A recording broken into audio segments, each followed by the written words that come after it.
What's up, everybody? I just started this new channel because I love to travel. I love to experience new cultures. I love to find new places and just learn new things. And I want to share them with you. I already have two channels. One is in Spanish, one is in Portuguese, but I've never made a channel in English. It actually kind of feels strange to speak English in front of the camera, but that's beside the point. What I wanted to talk about today is something that I've experienced on my travels and something that is really interesting. I didn't make this up. I learned this from a blog that I love to read by MANSON, the same author that wrote The Subtle Art of Not Giving a. I don't want YouTube to take away my AdSense money. Basically, he says the best part about a culture is also the worst part about the culture. And I'm here in Brazil, and that's certainly something that I've noticed to be true. It's not to talk bad about Brazil. This is pretty true of almost every culture. But I think it's better that I start with my own culture, which is the American culture.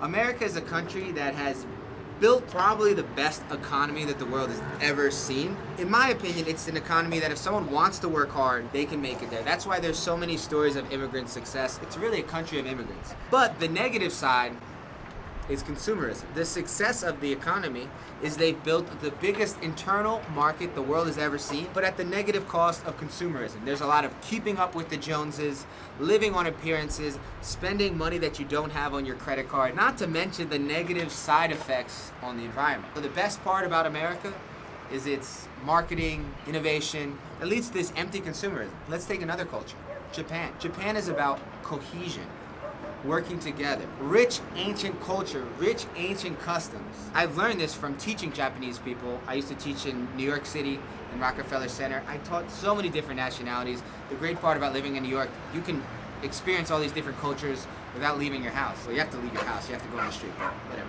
But the negative side of the Japanese culture, if you stray, if you go a little bit outside of what is normal in Japan, you'll be looked down upon. You will be looked at as an outcast.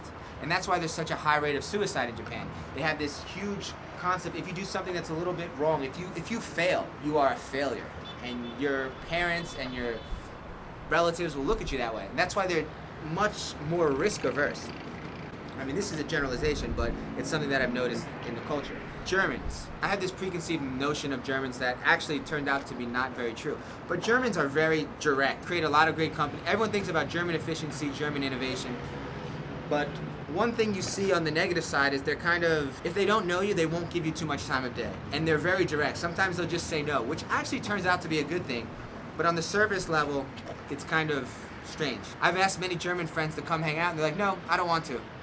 And in my mind, I was like, whoa, you could have just made up a white lie. But Germans, that's how they act. One of the most positive qualities about Germany is they're very orderly, very efficient, very punctual. The negative thing is they're not very spontaneous. If it's not on the agenda, they kind of don't do it. Finally, to Brazil, which besides the United States, or in some ways even more than the United States, is the culture that I know the best. Anyone who's been to Brazil falls in love with the culture. They are the most fun people. They know how to enjoy life. What I've noticed about Brazil, a lot of the people living in the favelas, living in the poor community, are happier than the rich people living in the private condominium. The best part about Brazil is they're spontaneous. They figure out a way to make things work. But that comes with a negative consequence. It comes with a failure to plan long term. It's not really part of the culture, especially in tropical cultures, to think about the distant future. The negative consequences, maybe if there's something wrong with the street, they'll do something quick to fix it, but they won't fix it forever. It's a little quick fix. Basically, in summary, all the positive qualities about cultures have a negative side effect. I'm not saying one is good, one is bad. I'm just saying that's something interesting that I've learned on my travels. If you want to hear that same thing put more articulately, check out the article by MANSON. And hope you have a good day. Hope you like this new channel. I'll see you later. Peace.